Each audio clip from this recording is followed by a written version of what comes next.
Саламатсыңдар ма, студенттер? Бүгінгі сабағымыздың тақырыбы эко және смарт сити болашақ қалалар. Жалпы эко қала дегеніміз не? Эко қала бұл адамдардың қонысы, яғни ол халықтың сапалы өмір сүруін қамтамасыз етеді және табиғат ресурстарын барынша аз пайдаланады. Эко қала бұл экологиялық таза қала. Адамдар тиімді салған нысанның ең берік түрі және өздері тәуелді болып келетін экожүйелерді немесе биогеохимиялық айналымды бұзбай өмірдің қолайлы деңгейін қамтамасыз ететін қала.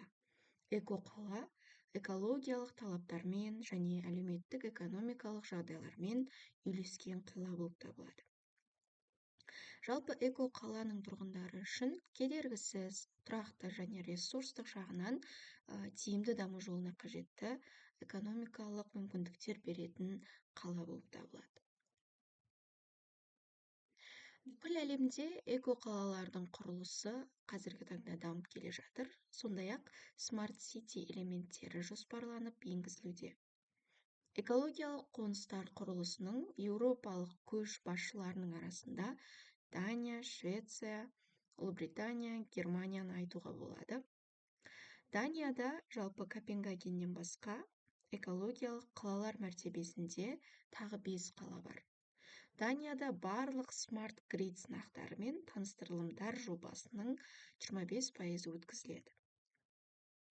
Қытайда 1994 жылдан бастап эко-қалаларды салуға басымдық берілуде. Үкімет жалпы қалалық орта жағдайында табиғатты қорғау және тұрғын үй секторының энерготиімділігін қамтамасыз ету бойынша бір қатар шараларды қарастыратын 22 бағдарлама қабылдаған болатын. Жалпы Қытайдағы ең үлкен осындай эко-қала жобаларының бірі Тяньцзин эко-қаласы. Осы жобаның негізінде атмосфералық ауа мен құбыр суының сапасынан бастап жасыл ғимараттардың үлесіне және дәстүрлі емес көздерден алған суды пайдалануға деген тиімділіктің 26 негізгі көрсеткішін қамтитын бас жоспары жасалынған. Сумен жабдықтаудың 50% тұщыландыру және суды екінші рет пайдалану есебінен қамтамасыз етіледі деп болжануда. Жаңа эко-қалада тұрмыстық қалдықтардың 60%-ға жуығы қайта өңделіп, электр жүйесі, балама энергия көздері, яғни жел, күн, геотермальды энергиялар арқылы өндіріледі, ал көлік жүйесі гибридті автомобильдерден тұрады екен.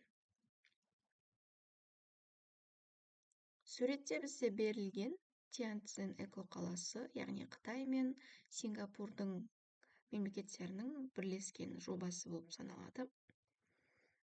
Жалпы қалалық жанармай құю станцияларында автобустар мен автокөліктер үшін мұнай отын құны бензинге қарағанда 20%-ға төмен болып келеді екен. Жалпы Қазақстанда, Қазақстанның астанасынан 100 шақырым жерде Смарт Ақкөл біздегі эко-қала орналасқан. Бұл Қазақстандағы толығымен сандық жүйеге көшкен алғашқы эко-қала болып саналады. Ақылды қаланың операторлары IT компаниясы, яғни Тенгрилаб, Қазақтелеком, ақы, тағы да басқа деген секілді, және Ақмола облысының әкімдігі болып саналады. Сингапур мемлекетінде салынатын Парк Роял Тауэр ғимаратын табиғи энергетикалық ресурстарды пайдаланбайды екен, яғни ақылды ғимараттардың мысалы ретінде пайдалануға болады, атап айтуға болады. Жалпы бұл жерде жасанды жарықтандыру, желдету жүйесі энергияның ең аз мөлшерін тұтынады екен. Шатырдағы фотоэлектрлік панельдер ғимаратты энергиямен қамтамасыз етеді. Қоршаған ортаға зиянды әсері өсімдіктер егу арқылы азайтылады, және оны суару үшін жаңбыр суы пайдаланылады. Жоба бұл жалпы Сингапурдың ең жоғары экологиялық стандарттарына сәйкес келетін әдемі қонақ үйі болып саналады екен. оңтүстік кореяда әлемде теңдесі жоқ нью-сонгдо қаласы орналасқан. Ол басынан бастап сандық қала ретінде жобаланған, яғни электромобильдер, сутекті қозғалтқыштар бар машиналар бірыңғай қалалық желіге қосылады. Пневматикалық қоқыс құбырлары тұрмыстық қоқысты отын өндіретін метан зауытына тікелей жеткізеді. Зияткерлік электрондық жол белгілері автокөлік пен жолаушылар ағынының тығыздығына байланысты автоматты түрде өзгеріп тұрады екен. 2014 жылы Нұрсұлтан зияткерлік қоғамдастықтар форумының жалпы ақш нұсқасы бойынша әлемнің 31 зияткерлік қаласының тізіміне енген. Бұл бағыттағы қаланың инфрақұрылымын жақсарту бойынша Алматыда да үлкен жұмыстар атқарылып жатыр.